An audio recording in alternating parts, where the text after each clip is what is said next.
evening, friends, and welcome to Sunday Night Live from Melbourne. We've got Joe here in the flesh, and Brendan, who looks like he's frozen on my screen, but maybe he's just patiently waiting. You there, Brendan? Hello, Brendan. The wonders of technology. This is great. Look, there he is. That's Brendan. The death stare. Patiently waiting, and there he goes. So we're just gonna go straight back to this shot, and we're gonna have a chat with you for a little while because there he is. Is he back? He is. Can you hear us? I don't know whether he can hear us, but we can. There we go. Is he playing a prank on us right now? He did try to play a bit of a prank on us during the rehearsal a bit earlier, but Speak. Okay, I can see that I'm live on YouTube, but Yes. I can't hear you guys. You but can't I'm sure hear- you can hear me. So this is wonderful. Okay, this is just a wonderful. If we didn't break the internet last time, now we're going to break the internet. Can you hear us now, Brendan? Hello, Brendan. Just a technical difficulty, folks. Just chat amongst yourselves while we sort this out. Thank you. I can't hear you through the wonderful rendezvous, but I'm hearing you about 3 seconds, 10 seconds later through the stream. Oh, this is just going to be great. I can see it already. Brendan, what I'm going to suggest you do is just get out and rejoin, and we're gonna pad for a little while. How about I'll enjoy your wonderful conversation, and when we want to go to the top 5, I'll be here. Yeah. Or we can do that. So thanks for joining us this evening. Hopefully you found the new link on YouTube. We can see here that some of you are. Welcome Primrose and William and Jerry. Thanks for finding us. G'day, Jerry. It's the wonders of technology and lockdown and trying to do things via satellite. So, but it's the end of another week, and we're back together for Sunday Night Live again. Our chance to catch up, to speak about the week that's been. Indeed. And also to hopefully provide a little bit of light comic relief, if nothing else, to those of you who are watching at home this evening. What's our theme for tonight, Father? Well, there's not really a theme. There's just a whole variety of themes, but we are going to have a little bit look later on, in particular at the scriptures and the importance of the scriptures in the life of the church and the life of young people at the moment. But we normally just chat. Brendan, are we getting any closer to being close to each other?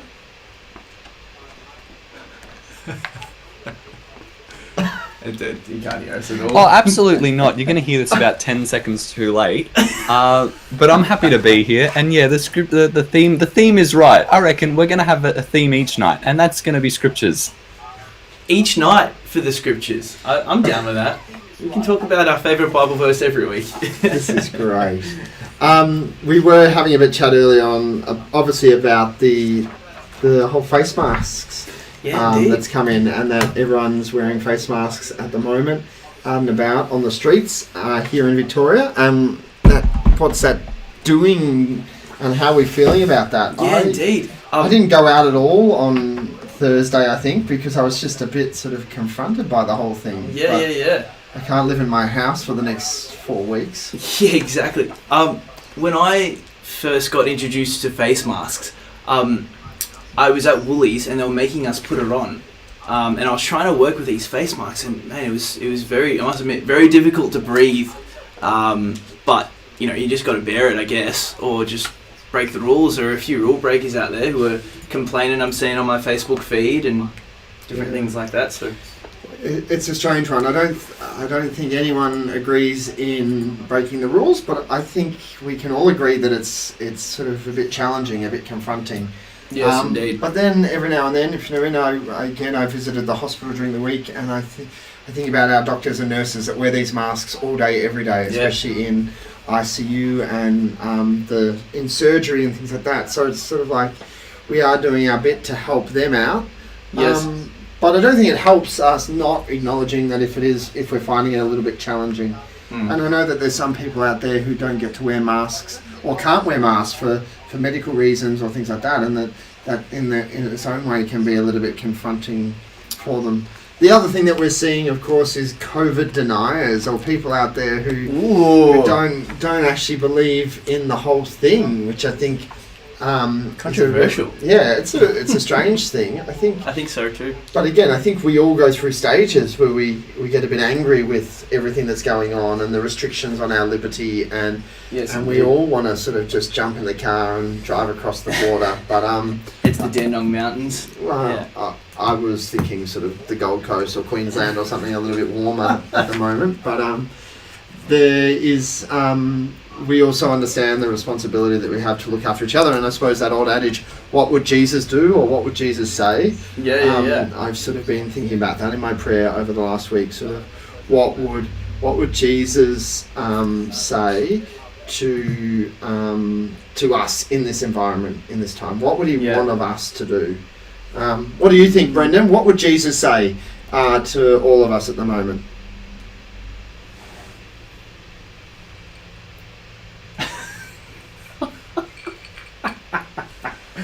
Jeez, it is a big lag, isn't it? I'm going to throw Brendan out of the link and see whether we can try and get him back a little bit later on. I have a sense that the Lord would really retreat into prayer. Yeah. I think he'd really, jump on the boat and nick off for a bit, to put it in Aussie slang. I think he'd just really take this opportunity to delve into prayer. And work on the people who are most closest to him, I think, with his disciples, and that could sort of apply to our own lives as well. We can talk to the people most closest to us in our house, our family members, our housemates. So I think the Lord would sort of contribute to what he has control over. Yeah. That's my sense. I could be completely wrong. And there is, I read a little line in the Invitation of Christ this week that spoke about, Brendan put it in one of his top 5 books of all time. So I've decided to delve into it a little bit more because it comes so highly recommended. Okay, he's back. Let's see whether he's here. Are you there? I think that's a no. All right. Well, I'm here again, and I'm talking now, and I'm waiting till I'm going to hear my own voice in the YouTube to just assume. Okay, great. So I'm here. Can I just catch up on everything we've just spoken about? Can you hear us in real time? Right, and I'm just going to mute. No, he can't. So face masks, right? Let's just talk about that for a second. It's So, quite wait a minute, nice. Look, we have a lot of muscles in our face that we can communicate with people. So smiling, I miss that. Goodbye to that. But however, I've discovered the wonders of waving. Right. So that. Sorry, just stop. You've caught up on 5 minutes of conversation, but can you hear us in real time?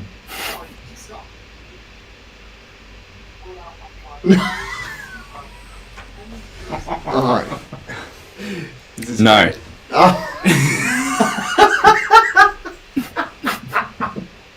That's so funny. Oh no. If you're listening to this on a podcast and you can't actually see what's going on, it's not going to make any sense. What? Okay, so I'm going to ask a question to Brendan, and then I'm going to talk for 15 seconds. Yeah. And then This is going to take some mad editing skills on my part. I'd be really keen to know make this into a functioning what Brendan podcast. thinks that Jesus would say to us in this time. During quarantine. So now I'm going to talk for 10 more seconds about what we need to talk about whilst we wait for him to catch up on the question. 10 seconds. Oh, okay. So what would Jesus say during the? Okay, well, I reckon. To be honest, I reckon Jesus would probably go around healing people of the coronavirus. So I don't know if he wouldn't be doing anything. So okay, it's funny because I can't engage in a conversation right now because it's going to be 10 seconds behind. So what do I think that Jesus would do during this time? Well, look, he's not someone who necessarily went along with the grain. I think that he probably would be. He wouldn't be doing a standard typical thing. He would be saying something.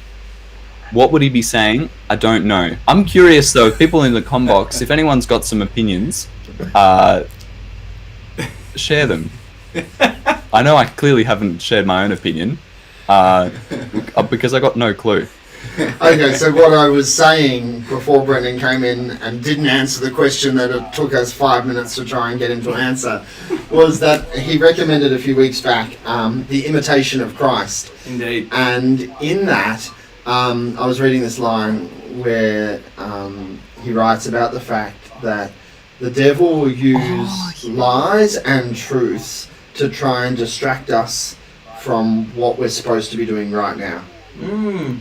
And that it really struck me because the whole COVID situation, there's a whole heap of lies and truths and mystery and things we're never going to know. And we can sometimes, especially through the wonders of YouTube and the internet, sort of go off in these little tangents. And like according to a campus, like this would be the devil trying to tempt us away. What you're saying about, okay, what can I do? What do I have control over? Yes, indeed. Who in my life can I be talking to at the moment, bringing Christ to? Who am I in the little areas of life that I have at the moment? Can I have an effect over? What do you think, Brendan? Just before Brendan jumps in another 10 seconds, I remember a very practical tip he gave us on Thursday night. Praise, just a little plug there on Thursday nights. You said I can really hide behind the lag right now. What do I think? Yeah, oh, absolutely. Like, regardless of what the situation is, Christ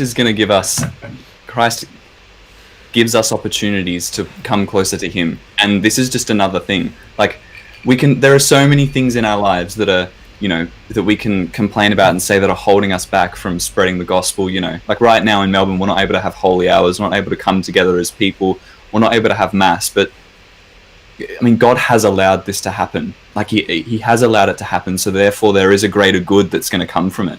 And we need to really discern what that is. And I think an amazing way to do that is to reach out to our fellow man, and to be close with them during this time in whatever way through the wonders of internet, because that's clearly a good way to have a conversation with people, hopefully with a little less lag time. Okay, well, whilst we've got you and you are sort of going, we're going to give you a full screen and we're going to ask you to share with us your top 5 for this week.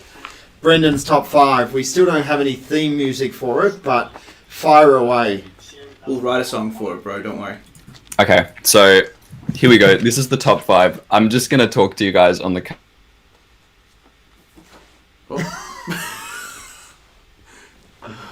He's gone. He's gone completely. This is just... We're gonna throw him out. Sorry, Brendan. I'm disconnecting you. And you can try one more time. And then we're going to see where we go from there. But we'll come back to Brendan's top 5 maybe a little bit later. But we normally always have a bit of a chat about the gospel. And today's gospel was, of course, the gospel of the treasure in the field and the pearl of great price. And so it's a beautiful gospel for us. And I spoke to the parishioners here in our recorded liturgy this week about the fact that what are we doing to nourish the treasure that we have in our life in the gift of faith, and in particular our belief and understanding in the Eucharist.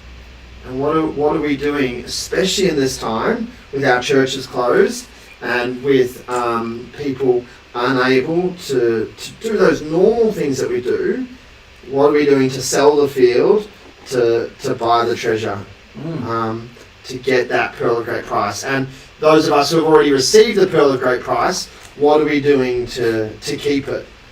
There's my challenge for you, Joe. What are you doing at the moment to keep your faith alive, I suppose, in this time of COVID-19? Absolutely. And just a great segue into that presence program that you're doing for your parish at the moment. Really great program. If you guys have the application formed, jump onto it. Some really great speakers. For me personally, I have the great opportunity to go to Mass and I've received the sacraments each day. So really just trying to frequent the sacraments every day. But also really taking a conscious effort to try to delve into the scriptures. Ignorance of scriptures, ignorance of Christ, as Jerome says. Just taking the opportunity to delve right in there into the scriptures and I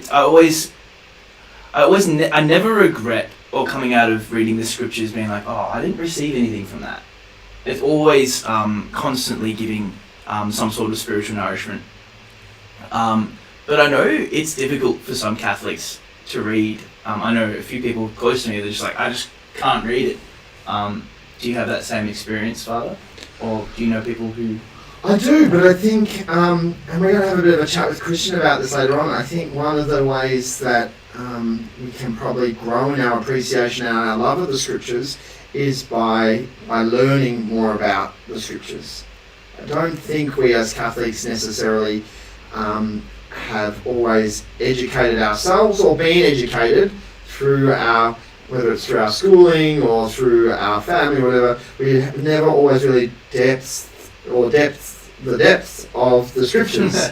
And so I think having helps to do that, and doing that, the more we know of the scriptures, the greater they understand. And you referenced the presence program that we're doing here at this parish, but there's lots of great programs out there about the Eucharist that help you to understand the biblical and the Jewish sort of heritage to our understanding of the Eucharist. That it's not just something that the Catholic Church created. So now we can see that Brendan is back. I'm just checking that I'm not getting heard over the live stream. Yeah, now you are being heard over the live stream. We can hear you live. Oh, sorry. I was just chatting to Christian.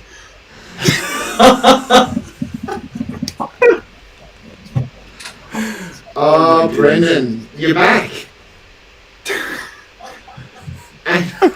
Because he's here, but he can't hear you. He's in the same boat as me.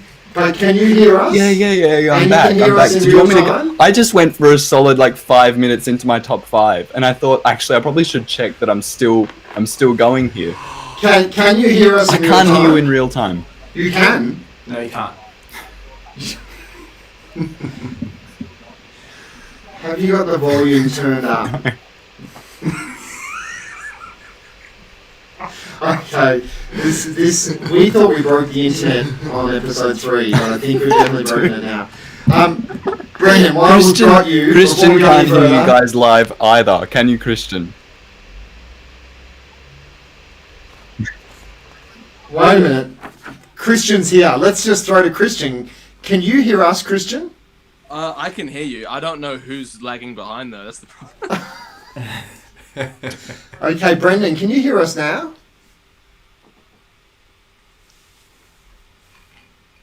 No. This is... Okay, it's Brendan. I can hear you in real time, I think, Father. Okay, do you know what, Brendan? We're just going to leave you there, and we're going to leave you on mute, because we're going to go a three-way conversation. For those of you who don't know, this is Christian Bergmann. All right, great. Christian, he's you our can guest. I think Christian can be the intermediary between us. Brendan, you have to stop talking, otherwise we're just going to throw you out completely. Oh, this is woeful. Okay, so This is great. I'm loving this. Christian, welcome to the podcast. It's Thanks just completely off the rails. We're going to throw the run sheet out of the order, but we are talking about the gospel for today. And you wrote a lovely reflection for the parish newsletter or the parish website today about the Pearl of Great Price. It's always great when you give a little homily and then one of your staff members writes something completely different. What was your take on the Pearl of Great Price? Because it did have a link to this, what we've been talking about, the deeper knowledge of our scripture and the scriptural understanding. Yeah, I mean, I didn't actually talk about the Pearl of Great Price. I focused mainly on the treasure buried in the field. And I was mainly drawing on one of the early church fathers, Origen of Alexandria, who a bit of a controversial figure in some respects, given that he was declared to be a heretic. However, we do owe quite a lot to him in terms of the way in which we actually read the scriptures and engage with them. And so I discovered that I can actually buy the entirety of his works on Kindle for $2. So naturally I did that, because who the hell wouldn't? And so when I was reading through the Gospel of Matthew, one of his perspective on the treasure buried in the field was one that I actually never encountered before. And it was to do with a common attempt at the time, and this was first, second century of the church, was to really separate Jesus from his Jewish context, was to really pull him apart from the Old Testament. And we hear this today, in people's objections to the scriptures in terms of, the Old Testament God and the New Testament God and how they're irreconcilable as beings. And really what they wanted to do was try and, preserve God's absolute transcendence, but he couldn't possibly have spoken in history and engaged with his people and made covenants with his people. That would just have sullied his transcendence entirely. And so Origen really wanted to fight that because he knew that Jesus didn't make sense unless you actually saw him against the backdrop of a story, against the backdrop of a historical narrative. And the historical narrative is the story of Israel, the story of a people formed after God's own heart, and seeing the Old Testament really in light of Christ. And that was what his take on the parable, because a few verses later, one of the things that he says is talking about the disciples who are trained in the kingdom of heaven. Everyone who is trained in the kingdom of heaven knows that you bring out treasures old and new. And this is kind of a refutation, if you like, from Jesus himself of that kind of perspective, because what Jesus does is bring to fulfillment all of the hopes and the promises of the Old Testament. And he, in a sense, kind of recapitulates the story of Israel in himself, becomes the embodiment of Israel in himself, which isn't a jettison of the Old Testament, but it's actually bringing it to fulfillment in himself. And so the treasure, if you like, in the field is actually the treasure of Jesus himself hidden in the Old Testament, and seeing everything in the Old Testament as pointing in some way towards him. So that was the perspective that Origen put forward. And that's exactly what I said in my homily. So what do you think about that, Brendan? Christian, that was amazing, man. Thank you. Well, that's Origen. That's not me. Yeah. And you got it for $2 from the Kindle store. And I got it for $2 exactly. There we go. So Brendan, we're going to give you one attempt, and you're just going to have to churn them out. Brendan's top 5 for this week.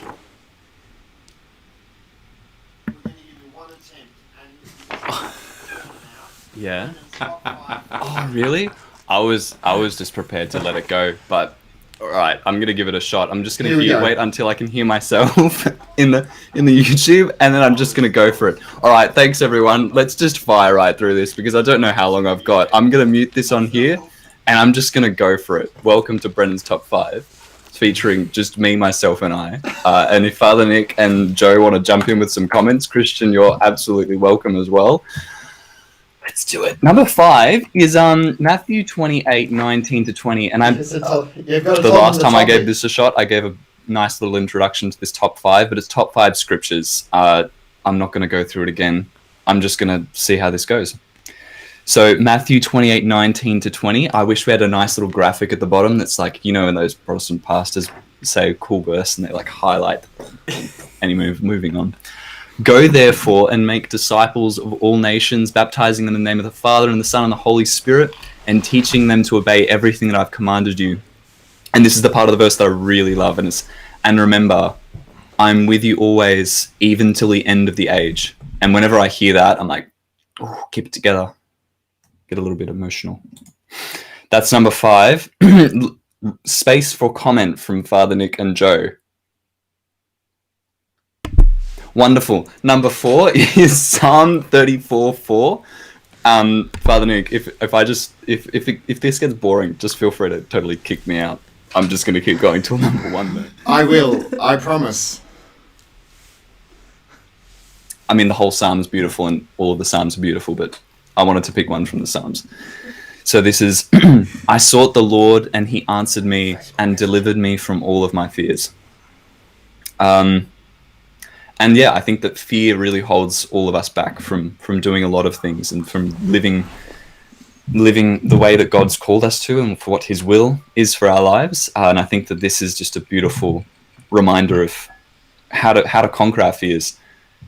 Is not even for us ourselves to conquer them. It's to allow God in to conquer them. So I sought the Lord and he answered me and delivered me from all my fears. Moving on to number 3, space for comment. Wonderful. Yeah. Number 3 is 1 Mark 14. Versus, this is really random. This is just really weird. I was reading Mark, the Gospels. I like to do a chapter a night. I recommend doing that. It's a good way to get through the Gospels. And this is just the most random verse. It's after the agony in the garden, and it's just like why? Father Nick, I wish I could hear you right now because I want some explanation. Mark 14, verse 51. So this is after the agony in the garden. So the verse before is, all of them deserted him and fled. Verse 51. A certain young man was following him, wearing nothing but a linen cloth. They caught hold of him, but he left the linen cloth and ran off naked. That's it. Like, who was the man? Who was the certain young man? Room for comment. Number 2 is 1 Peter 5. Verses 6 to 9. I tried to just make these short and just like one particular verse, but it's like, there's so much in this.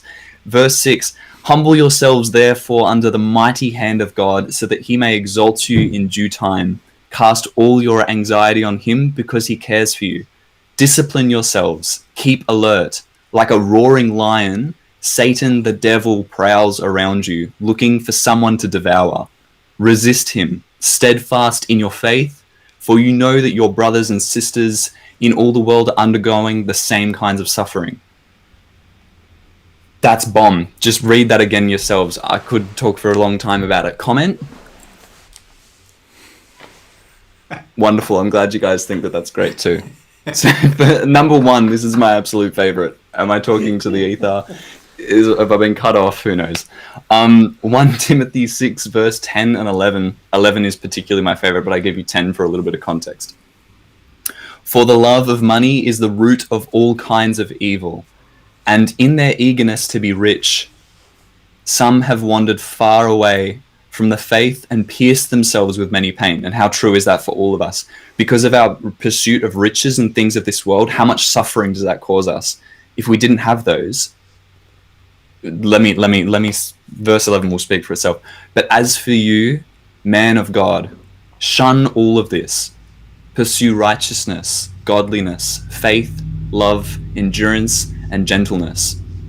And I love that. And it's true, because we have all of these things that we worry about in our lives, but a lot of it is just vanity and things of the world. And I think the call to Christianity and the reason why it provides this freedom is because we can shun all of it.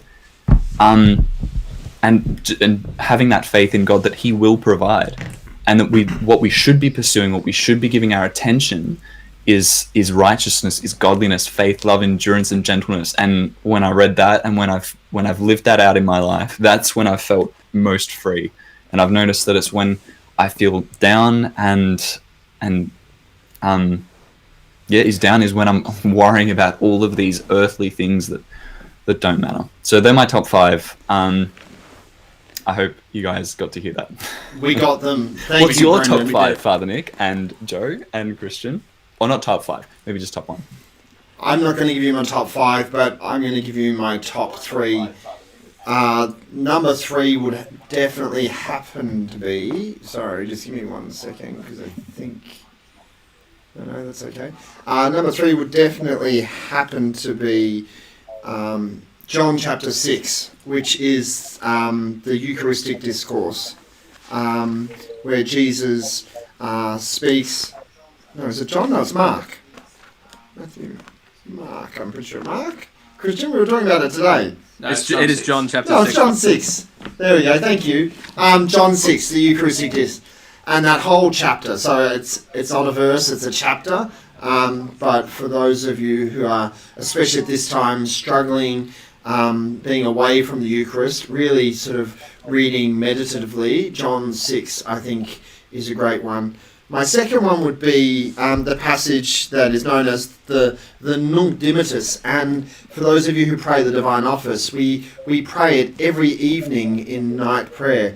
At last, O powerful Master, you can let your servant go in peace. My eyes have seen thy salvation, which you have prepared for all nations. It's the words of Simeon in the temple when the Blessed Virgin Mary presents Jesus at the temple. And we pray it at the end of each day, so it's something that we know off by heart, but it's also a real beautiful prayer because it's, I suppose, a reminder of what we hopefully are going to be able to pray at the end of our life. So it draws us at the end of each day into this little foretaste of what our life is going to be. And finally, it would have to be the account of Matthew, of Jesus and Peter walking on the water, which has been a very integral text for me in my discernment, my vocation. But that would have to be my top one scripture passage. What about you, Joe? So I got 3 as well. Number 3 would be Romans 8. I think it's verse 43, but it's basic. The basic gist of it is what can separate us from the love of God in Christ Jesus? Peril, nakedness, abuse, all these things can't separate us from the love of Christ. And then it goes on to say, if God is for us, who is against us? And I remember when I first read that, I was at a retreat. And actually, the whole of chapter 8 in Romans is really, really, really good. So I highly recommend you reading that. But the end of the verse is my favourite. Second favourite would have to be, come all you who are weary and heavy burdened, and I will give you rest. Take my yoke upon you and rest in me, because I am humble at heart. And that was the first verse that we used for Thursday night praise. And when you brought the idea to me, you're like, this is the verse that we're going to be focusing on. I was like, absolutely, this is great. Like, this is God ordained. So it's my second favourite verse. I think my favourite verse of all time has to be Isaiah chapter 53. And it says, it just speaks of God's great love for us. And yeah, I can't recite it from memory, but I highly recommend just the first few verses of Isaiah 53. So those are my top 3. Thanks, Joe. And now we can throw to Christian. I don't know whether Brendan has got the message that we tried to send over the internet, but if, Brendan, we're going to send it this way, if you watch the Facebook feed, it's supposedly closer to live than... You're nodding in real time here. Facebook is further behind. Okay. Oh. Wow. Okay, we're just going to pretend that you're taking a vow of silence for the next 20 minutes. We normally throw to our guest very earlier in the podcast, but this is just everything's out of control. Christian, thank you for joining us. I know you, Christian, quite well. You work here in the parish at Holy Family, and some other of the young people around Melbourne will get to know you. Maybe can you share with us just a little bit of your own story as to what's brought you to working here in this parish, but I suppose to working for the church? Yeah, absolutely. I mean, in some sense, my story spans a global scale, because I was born and raised in the UK, and we moved around quite a few times there in the UK before we ended up coming out to Australia. And when we did, we actually ended up moving to Perth before. I was there for 5 years before I actually ended up moving over east. But I suppose in terms of the church, fundamental to my story is a kind of reversion, if you like. Maybe conversion is appropriate, because I suppose from a very young age, even though I was baptized as a Catholic, Catholicism didn't really have any kind of roots in me. I didn't have any roots in my mind or in my heart or in my affections. And so from a very early age, I think maybe age 11 or 12, I left the church. And it seems very strange even using the language of leaving the church when I'm only 11 or 12 years old. Which is why conversion might actually be an appropriate word to use. And we were taken in by the local Pentecostal church. And so my faith was formed, and my faith came alive in the Pentecostal Christian tradition. And that did give so much to me that I'm incredibly grateful for. But then I think a pivotal moment for me was when my parents actually ended up rediscovering their Catholic faith as well. My dad had always been a constant, Catholic, if you like, even when he, didn't necessarily believe with his whole heart. He was still, willing to go every week. But then I think one day in my parents' life, there was kind of a flick of a switch, and it was like suddenly God had kind of reached into their hearts and then brought them alive in the Catholic faith and just told them to just dive deep and just see what you discover. And so they did. And so which made for a very interesting family environment in some sense, because I kind of grew up and was formed amongst these really kind of heated conversations about kind of the faith, especially some of those contentious issues of the Catholic faith with my siblings. But I think for me, my moment of conversion and drawing me back to the faith, which has led me to even wanting to work in the church, I actually came back to the church in East Timor when I was 18 years old. Actually, no, not even. I was 17. I went to East Timor on a mission trip. And one of the things I've been doing prior to that, I had been studying at a Pentecostal Bible college at the time. And so kind of at the same time, parallel, I was studying at a Pentecostal Bible college and also diving deep into the Catholic faith and kind of discovering a whole kind of new world that I'd never discovered before. And I was also falling in love with the Eucharist as well.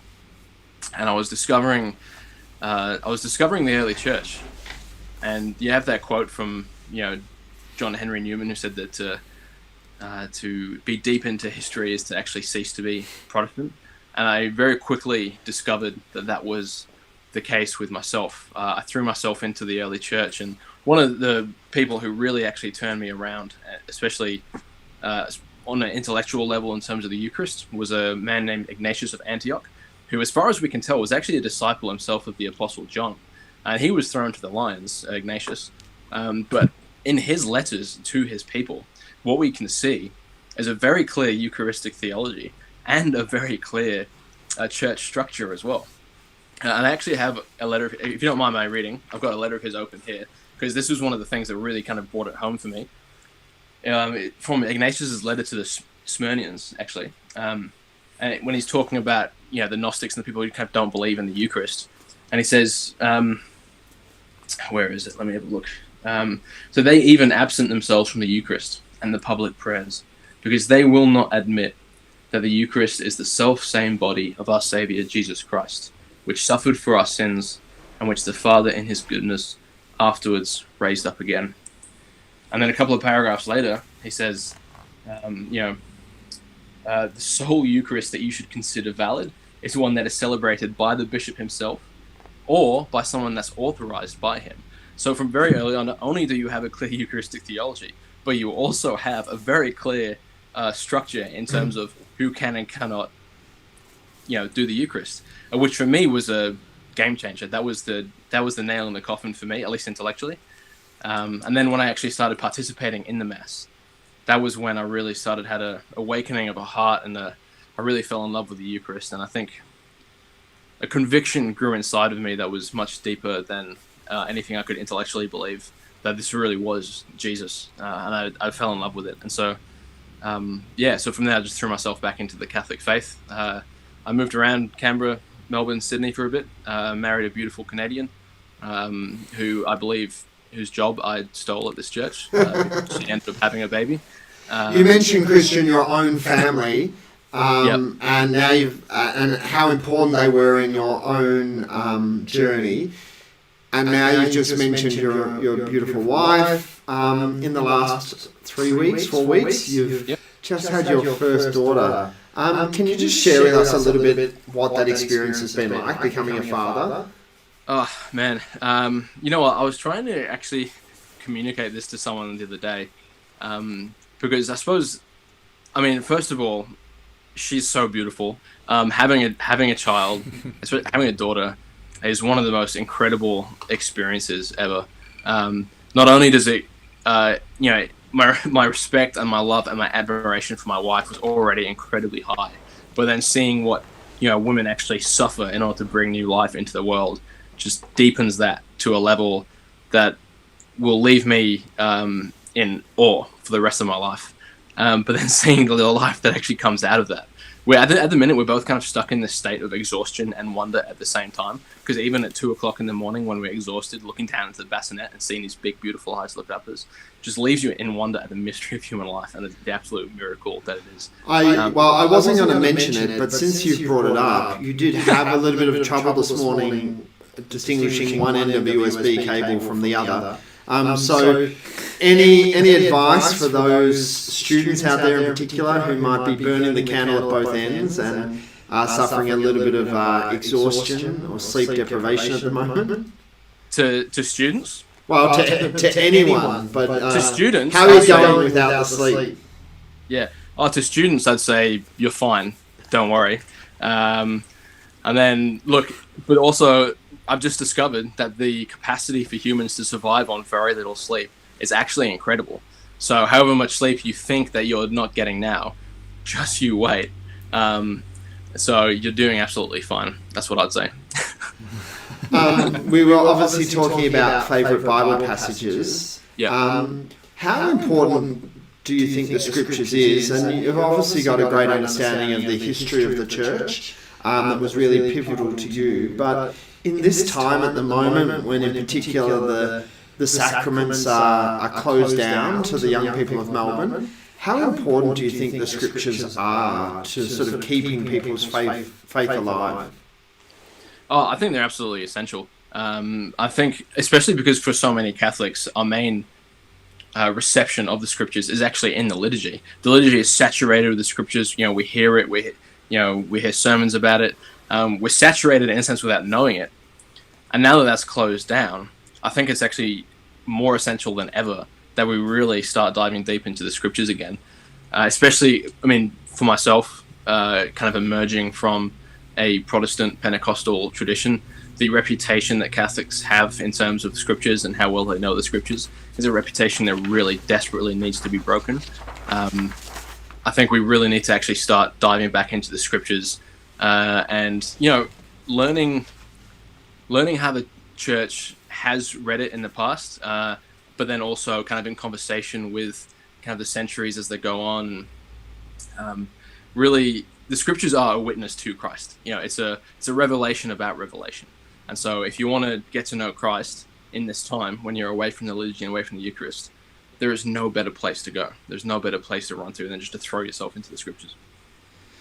Now, this is obviously a completely gratuitous plug to the program that you and I are starting on Tuesday night, but we did have this discussion about how important it was to help young Catholics in particular grow in their understanding of the Scriptures. And there is this great program from Jeff Cavins called Unlocking the Mystery of the Bible. You've just recently finished it, but I also know that you've done it before. Why do you think it's such a worthwhile program for young people to do at the moment? Well, my experience of the program, when my wife ran it previously, was hearing people's experience of Catholic education growing up and how this kind of breathed fresh life back into Catholicism for them. Because I think for a lot of people, you know, their experience of Catholic education is, I suppose to some extent, an incoherent one, in that they're kind of taught in this kind of this jumble of doctrines and beliefs, and there's no real kind of story that actually ends up making sense out of all those beliefs and those doctrines, and there's no narrative, there's no kind of ancestry, spiritual ancestry that we have that we can really connect to. And one of the things that this program does, that Jeff Cavins does, is he really narrows down and takes apart the narrative books of the Bible and really immerses you in the story of Israel, and really immerses you in the story of how God formed his people and kind of led up to Christ. And then all the prophets, all the people that we never read, are situated within that, and it really opens your eyes as to, you know, what these prophets are actually talking about, because you actually have the story there with you. And then ultimately, like I said before, in relation to origin, nothing Jesus says or does is ever going to make any sense to us unless we are immersed in the story of Israel up until that point. His words and his actions are absolutely weighted with meaning that we in English cannot even begin to understand. And so if you want Catholicism to make sense, you need Jesus to make sense. And if you want Jesus to make sense, then you need to immerse yourself in the Old Testament. And this is one of the things that Jeff Cavins does so well. And it's an absolute ride. And I completely agree. And I've done this program quite a few times in different parishes and with young adults, and time again, people say, why has no one ever taught us this before? There's some really basic sort of lessons from this program that even after I'd finished seminary study, I sat through some of this program and went, why has no one ever taught me this stuff before? So, but that when you speak of the idea of that, those narrative books, I think is a really a wonderful thing, because what he does in this 8-week course is he takes you through the story of salvation of history, and he points out which books tell the story of God's saving action in the world. And he's not saying that the other books aren't important, but what he is saying is that if you want to follow God's story, you read these books first. And then he starts to put the other books in their context, which helps make some of those more obscure parts of the Old Testament in particular, helps them make a lot more sense. So it's a really wonderful program. We're starting on Tuesday night. For those of you who aren't aware, you can find all the details on the Melbourne Praise Facebook page. But Christian and I are going to lead us through the next 8 weeks. It's a free program. We're not charging for the program. There is a study guide that comes with it, and we're encouraging people to purchase the study guide. And all the details are available on the Facebook page. But we really do just encourage people to join us this Tuesday night as we kick off. It is for young Catholics between the ages of 18 and 35. And we'd really encourage you to register and join us live. Christian, we're almost out of time, but we have asked every one of our guests over the last 15 weeks or so if there was something that they learned about themselves during COVID-19 that they're trying to take into their life going forward. And I suppose now we're going back into the second lockdown, or we're in the second lockdown. Is there something that you're doing differently this time that you learn about yourself from the first lockdown? Is there something that I learned about myself that I've been applying this lockdown? Look, I think this lockdown for me is very different in a sense because obviously we've just had a baby. And so for me, it's been more of a blessing than not, insofar as I've been able to spend so much more time at home with my family, helping out my wife, when she's exhausted, looking after our baby. And so for me, this lockdown has been somewhat of a blessing. I think for the first lockdown, and something that I'm still reflecting on, is probably, and I think a lot of people that, because prior to me working for the church, I was kind of in the industry of hospitality, and I worked at a cafe. And one of the things that I encountered a lot with people was people starting to actually wrestle with the deep questions and with, the relationship of work to home life, and the relationship of kind of family life to their work life, and really kind of reconsidering and trying to reframe their family life. And so I think for me, this has been a real blessing to put deep roots down early and to really be able to be present both to my daughter and to my wife at a really important time. And actually in relation to that, Father, do you actually mind if I read out a quote from a book quickly, just in relation to that? Go for it. Because this, I've recently discovered an incredible pair of thinkers called Dietrich von Hildebrand and Alice von Hildebrand. And they both lived during World War II. Dietrich von Hildebrand was actually labeled as Hitler himself as enemy number one because of the amount of anti-Nazi propaganda that he put out. But there is this book called The Art of Living, which is brilliant, and everyone should read, in my opinion. And in there, his wife, Alice von Hildebrand, has an essay which is just on communion.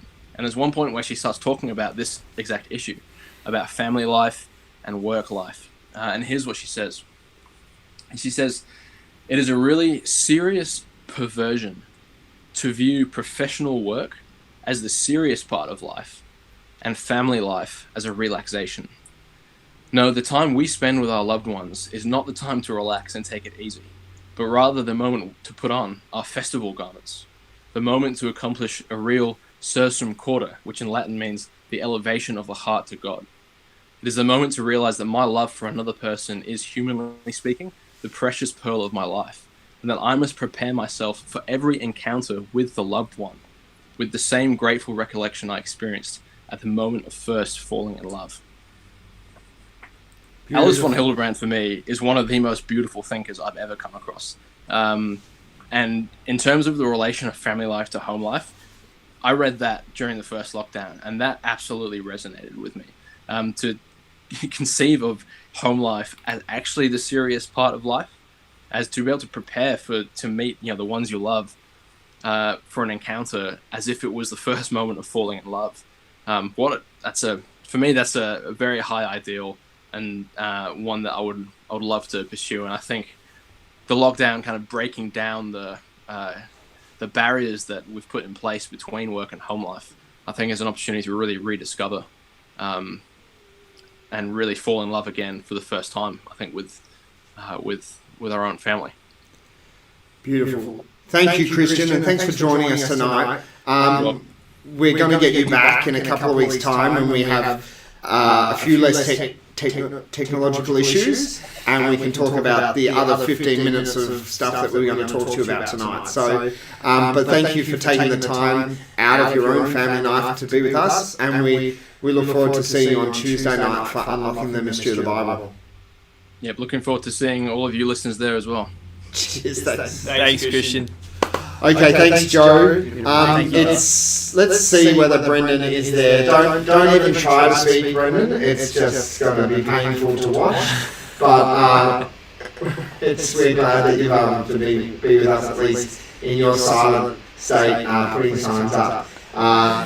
We've now successfully broken the internet on 2 occasions, but we've muddled our way through for the whole hour. So if you've stuck with us for the whole hour, thank you so much for being with us tonight. Thank you, Joe Mellon. Just a few sort of ads. So of course, Unlocking the Mystery of the Bible starts. It's not going to be here on Melbourne Praise. It's a Zoom catch-up, because there is going to be a lot of discussion and a chance for us to talk with each other about the content that we're watching. So please find all the details. Brendan, I think, has already signed up. I'll be there. Christian will be there. It'll be a real wonderful opportunity for young people to get together, to discuss the scriptures, and to continue to nurture each other in our faith as we continue in this lockdown. Thursday nights, we're doing Thursday Night Praise with Joe Mellon, the man himself. So a wonderful opportunity, and it'll be Joe this week with a visiting priest, a guest priest. More information to come in the next couple of days. So make sure you tune in on Thursday nights if you haven't already,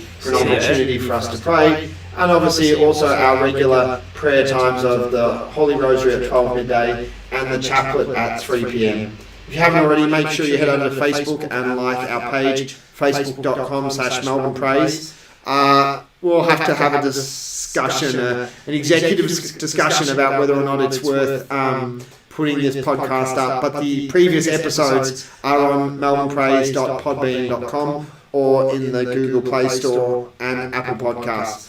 Brendan, we're going to throw to you. We're going to give you the chance to play us out.